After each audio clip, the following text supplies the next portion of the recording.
70 के दशक की। मैंने कहा क्या बात? बोला जी मेरा एक दोस्त है, वो जैन नहीं है। उस बालक था ना, उसने ऐसे ही कहना था। मैंने कहा फिर? बोले आप प्रिंसिपल साहब को कहलवा करके उसकी फीस माफ करवा दो, वो गरीब है। हम मैं इतनी मेरी सिफारिश कहाँ, और मैं इतनी स्थिति में। मैंने कहा कोई बात। मैंने गुरुजी से कहा। गुरुजी इस बारे में बहुत संवेदनशील थे, किसी के पढ़ाई के बारे में, किसी को किताबें दिलानी होती, किसी का ऐसा कोई मामला होता, वो बहुत संवेदना रखते थे। सुनते बोले उसको बुलवाना, बोल उसको कल लेके आएगा। मैंने कहा अभी तू ले आई उसको। वो ले आया। गुरुजी ने पूछा उसकी जरूरत। बोले जी फीस का प्रबंध नहीं, किताबें तो मैंने ले ली, पुरानी वाली ले ली। चलो कोई बात नहीं, और कोई जरूरत? गुरुजी वो प्रिंसिपल जैन थे। गुरु महाराज ने बुलाया और बोला कहा भाई इसकी फीस माफ। बोले जी गुरुजी कोई बात ही नहीं, ठीक है। वो हो गया। बच्चा पढ़ता रहा। उस बच्चे को संतों से कोई लगाव हो गया, जुड़ा हो गया। वो आने लग गया, आता रहा, थोड़ी बातें भी सीख गया, सब अच्छा बालक था। और फिर आगे हमारा तो फिर बिहार हो गया था। प्रिंसिपल से उसका परिचय हो गया, आगे भी इसकी फीस माफ होती रही। मतलब वो अच्छा पढ़ गया, और पढ़ने के बाद में उसकी सर्विस भी लग गई। सर्विस लग गई, फिर वो अमेरिका चला गया। देखो क्या तरक्की उसकी हुई। वो अमेरिका से जब भी भारत आता तो गुरु दर्शन करके जरूर जाता। तो पहली बार आया वो दर्शन करने के लिए। उसने दर्शन किए, गुरुजी ने उसका नाम लिया, आशीर्वाद दिया। उसने 10,000 रुपए की गड्डी निकाली। बोले गुरुजी ये देनी है। बोले क्या है? बोले जी ये 10,000 रुपए मैं देना चाहता हूं। गुरुजी बोले कोई नहीं, इसको तो अपने पास रख। बोले जी मेरी इच्छा थी। गुरु महाराज बोले इसको अपने पास रख। अब तू यहां कितने दिन रहेगा? बोले जी मैं 1 महीने के लिए आया हूं। गुरुजी ने कहा तू जहां पढ़ता था उस स्कूल में, या और तेरे परिचय में कोई आए, कोई गरीब बच्चा हो ना, तो उसको पढ़ा देना। बस ये तेरे लिए आदेश है। जैसे तू पढ़ा ना ऐसे किसी को पढ़ा देना। वो खुश हुआ। बोले जी ठीक है, वो भी कर दूंगा, ये भी मेरे मान। बोले जैन संत तो पैसा लेते हैं, तो ये पता है? बोले हाँ ये तो पता। बोले फिर कह क्यों रहा है? बंधुओं कहना यह है उस बच्चे का जीवन बना, और फिर उसने आगे भी कई बच्चों को पढ़ाया। आता रहता था, मेरी उससे बात होती थी। बोले जी गुरुजी ने बड़ा अच्छा रास्ता दिखा दिया, इस तरह से किसी का जीवन बन जाता है, कितना अच्छा होता है। ये जो मैंने सुनाई बात, इसका कोई अर्थ भी होगा? हाँ जी श्रावको, अगर कोई आपके जीवन में ऐसा प्रसंग आ जाए, या नहीं आए तो ढूंढो इस बात को। कोई ऐसा गरीब बालक हो, जरूरतमंद हो, आवश्यकता हो। हालांकि सरकार ने आज बहुत प्रबंध कर दिए, फिर भी आवश्यकताएं होती हैं किसी की। कोई बच्चे अगर आपके सहयोग से पढ़ जाए, उसका जीवन बन जाए, आपकी कमाई सार्थक हो जाए। कुछ न कुछ करना चाहिए, ऐसा पुरुषार्थ उपाय करना चाहिए किसी के जीवन के निर्माण का। सेठ ने सब प्रबंध कर दिया। कपिल वहां हवेली में रहने लग गया। जाता गुरुकुल पढ़ता, आचार्य पूछ लेते, हाँ भाई ठीक चला, ठीक चल रहा। समय बीतता रहा, पर जीवन में कहां कब क्या मोड़ आ जाए। किसी ने कहा था जीवन का रास्ता तो सीधा और सरल था। जीवन का रास्ता तो सीधा और सरल था, टेढ़ा चलकर हमने इसमें मोड़ डाल दिए। रास्ता नहीं टेढ़ा होता, आदमी टेढ़ा चलता है, फिर टेढ़ा रास्ता हो जाता है। समझ आए? आदमी सीधा चलता रहे, रास्ता सीधा रहेगा। आदमी यूं करके घूम के जाने लगे, थोड़े दिन में पांव छप जाएंगे, रास्ता बन जाएगा, दुनिया वहां से जाने लगेगी। हमने ही टेढ़ा चलकर इसमें मोड़ डाल दिए। आदमी मोड़ डाल लेता। बंधुओं सेठ ने प्रबंध किया था कि घर की एक दासी थी, वह हर रोज उसका कपिल का खाना दे आए। वह लड़की दासी जाती, खाना दे आती। कुछ समय के बाद उनका परिचय बढ़ने लगा। कपिल भी सोचता था, दासी भी सोचती थी, परस्पर में विचार था। दोनों अपने भविष्य को लेकर उन दोनों में परस्पर में समीपता बढ़ी। और फिर सोचा, क्यों न हम दोनों मिलकर अपना घर बसा लें। मेरी पढ़ाई पूरी हो जाएगी, मैं पढ़ाने का काम करने लगूंगा और फिर हमारी घर गृहस्थी बच जाएगी, अच्छा होगा। दोनों में बात हो गई, सुनिश्चय हो गया, ठीक है हम विवाह कर लेंगे। बात तय हो गई। दासी उसे कहने लगी, थोड़ा सा दबाव बनाकर, कि ये तो हमने सोच लिया, लेकिन घर भी तो चाहिएगा। जब हम विवाह करेंगे तो यहां तो नहीं रह पाएंगे, हमें घर भी चाहिएगा। घर चाहिएगा तो सामान भी चाहिएगा, तो फिर कैसे करेंगे?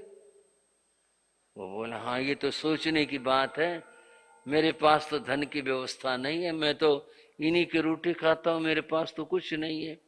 वो बोली, फिर हमारी बात पूरी कैसे होगी? इस चिंता में दोनों रहने लगे। एक दिन दासी ने कपिल को कहा, एक बात बताऊं तुम्हें, बोलो। हमारे यहाँ के जो राजा हैं श्रावस्ती के, वो बहुत अच्छे हैं और वो दान देते हैं। सुबह सुबह कोई ब्राह्मण अगर जाकर उन्हें आशीर्वाद दे तो वे उसको 2 मासे सोना, पुराना माप है, शायद आज का ग्राम के उसमें होगा ये, हाँ, तो ये हर रोज उसको पहले जो जाता उसको इतना 2 मासे सोना दान देते हैं। तुम वहां जाना शुरू करो, वहां जाकर राजा का आशीर्वाद दो, तुम ब्राह्मण हो और बहुत अच्छा पढ़ भी गए हो, जाकर आशीर्वाद दिया करो और वहां से तुम 2 मासे सोना ले आओ। इस तरह से अपने पास धन इकट्ठा हो जाएगा, फिर सब कुछ कर लेंगे। ये बात उसके समझ आई। बोले तो बहुत आसान है। बोले हाँ बहुत अच्छा रहेगा।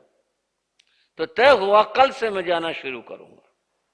कपिल दूसरे दिन गया, वहां जहां बैठकर राजा दान देते थे वहां गया तो राजा थे नहीं। वहां जो भी पहरेदार चौकीदार थे, उसने पूछा, राजा कब आएंगे, क्या बात थी? बोले मैं आया था, ब्राह्मण हूं, आशीर्वाद देने।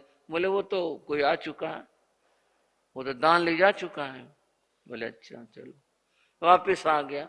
वो दूसरे दिन गया, थोड़ा सा पहले गया, आज भी यही हुआ। फिर उसने कहा भी कमाल हो गया। तीसरे दिन भी यही हुआ। चौथे दिन उसने कहा मैं सुबह से चलूंगा, और वह सुबह अंधेरे में उठ करके चल दिया। बोले देखो और कोई कोई आ जाता मेरे से पहले, मैं सबसे पहले जाकर के आज आशीर्वाद दूंगा। और वो देखा नहीं उसने, वो तो रात में चल दिया। पता नहीं क्या बजा था, 12 थे, 2 थे, क्या थे, अंधेरा था, वो धुन में चल दिया। वो जा रहा था, चौकीदार जो नगर की रक्षा में घूम रहे थे, चौकीदार ने देखा और उसे ललकारा, कौन है? वो एकदम सहमा। चौकीदार ने बड़े रौब से पूछा था, रुको। वो ठहर गया, उसके हाथ में डंडा था और जाते रौब से बोला, क्या बात है, कौन है? वो कुछ बाबा करने लगा। मैं वो समझ गया चोर है ये। इस समय क्या मतलब?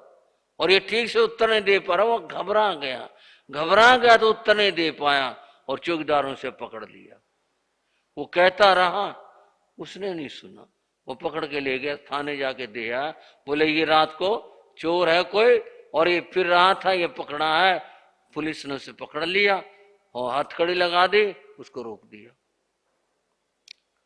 बड़ी मुसीबत हुई, क्या से क्या हो गया, क्या सोचकर चला था, क्या घटना घटित हो गई। सुबह हुई, समय हुआ, राजा के यहाँ पर अपराधियों को प्रस्तुत पेश किया जाता था, उसको भी पेश किया गया। कपिल ब्राह्मण पढ़ने वाला विद्यार्थी, वो बहुत घबराया हुआ था। उसके साथ ये क्या हो गया, हथकड़ी इसको लगी हुई, राजा के सामने से खड़ा कर दिया। अपराध सुनाया गया उसके लिए, ये रात को चोरी के अपराध में पकड़ा है और ये ऐसे ऐसे फिर रहा था, चोरी की तलाश में था। राजा ने उसे देखा, लड़का अपराधी तो नहीं लगता, चोरों की तो बात ही कुछ और होती है, उनकी तो चाल ही कुछ और होती है, आंखें ही कुछ और होती हैं। वो तो बड़ा डरा घबराया सा ऐसे था। राजा को लगा ये चोर तो नहीं लगता। राजा ने पूछा क्या नाम है? जी मेरा नाम कपिल है।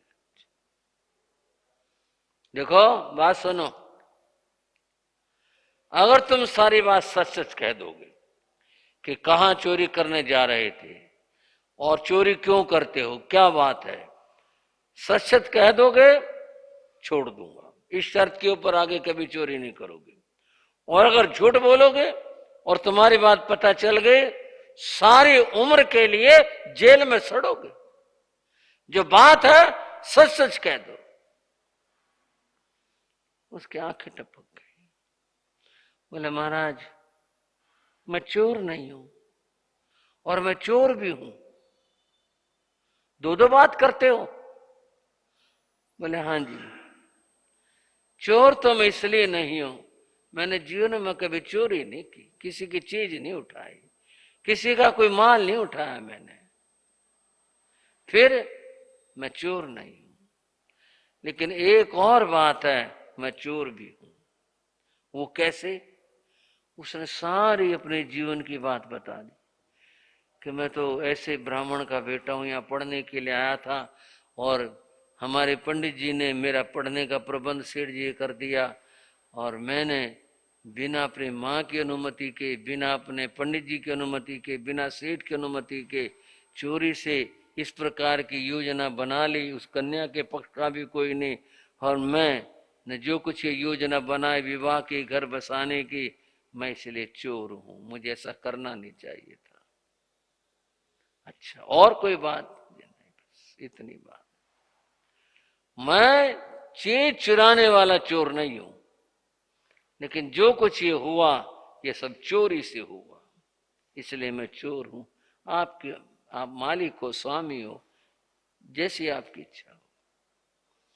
लड़के की सच्चाई सुनकर राजा को दया आ गई। राजा ने कहा हथकड़ी खोल दो, इसकी हथकड़ी खोल दे। राजा बोला लड़के तुम्हारे सच्चाई पर मैं खुश हूं और ध्यान रखना भविष्य में कभी ऐसा नहीं करना। बोले नहीं जी। अब रही बात, तुम इनाम लेने के लिए आए थे? बोले हाँ जी। तुम इनाम नहीं मिला, कोई बात नहीं, आज हम इनाम देंगे और मुंह मांगा इनाम देंगे। जो तुझे कुछ मांगना हो, जो तेरी जरूरत हो, जो तेरी इच्छा हो, आज वो कह दे, हम वही तुझे दे देंगे। इतनी बड़ी बात राजा ने कही, मुंह मांगा इनाम देंगे। वो दो मासी की बात तो गई, मुंह मांगा इनाम देंगे, कुछ भी मांग ले। उसने सुना, अंदर में खुश हुआ और सोचा घर मांग लूं, कुछ मांग लूं। कहने बोलो क्या चाहते हो? बोल नहीं पाया। अच्छा मैं समझता हूं तुम्हारी बात, तुम फैसला नहीं ले पा रहे हो क्या मांगना है। जाओ, तुम्हें समय दिया जाता है 2 घड़ी का, जाओ उधर चले जाओ, बाग में चले जाओ एकांत में, वहां बैठ करके और फिर तुम सोच लो, आकर के मुझे बता देना, जो तुम कहोगे वही दे देंगे। जाओ चले जाओ। कपिल एकांत में चला गया, जाकर के वह बैठ गया। अब तो उसका मन बड़ा खुश था, अब सारे काम हो जाएंगे। मैं राजा से कहूंगा हमें घर दे दे, राजा घर दे देगा, फिर तो ठीक हम रह लेंगे। मैं अपनी माँ को भी बुला लूंगा, ऐसा कर लूंगा, विवाह हो जाएगा, मैं रह लूंगा। पर खाने का फिर राजा है, मैं राजा से ये भी कह दूंगा जी सारी उम्र का हमारा खाने का प्रबंध कर दो, ये भी कह दूंगा, फिर तो कोई कमी रहेगी नहीं। मैं नौकरी के लिए कह दूं राजा को, सोचता रहा। फिर मन में क्या आया कि नहीं, ऐसे नहीं, यूं नहीं बात बनेगी। राजा 2 माशे सोना देता हर रोज। मैं राजा से कहूंगा कि मुझे तो 2 शेर सोना दे दे, इतना सोना हमारी दरिद्रता धुल जाएगी। वो खुश था इतना सोचकर। फिर लगा कभी आगे जरूरत में कम ना पड़ जाए, मैं राजा को कहूं तो 2 मन सोना दे दे। पुराना माप है 2 मन का, मन पुराना माप होता था। 40 शेर होते थे उसमें, किलो तो शायद कितने कम बैठेंगे, लेकिन जो था। फिर थोड़ी देर में लगा कि ये भी कम ना हो जाए। आखिर वो सोचते सोचते कहां तक पहुंचा। उसने कहा मैं राजा से कहूं तो आधा राज्य दे दे, मौज हो जाएगा, राज करेंगे, फिर ये सब बातें खत्म हो जाएंगी, ऐसा हो जाएगा। अभी वो सोच रहा था, फिर कहा राजा ने तो दे दिया आधा राज्य, कल राजा के जो लड़के होंगे वो राजा बनेंगे, फिर वो क्षत्रिय बलवान होंगे, मैं तो कमजोर सा हूं, तो वो हमला करके हमारा राज्य ले लिया, वो वापिस छीन लेंगे, समस्या रहेगी। राजा से कहूं मैं तो अपना राज मुझे दे दे, झगड़ा ही खत्म हो, राजा बनकर रहूंगा और ठाठ से रहूंगा, कितना अच्छा रहेगा। इतना सोचा, मन के विचारधारा कुछ बदली।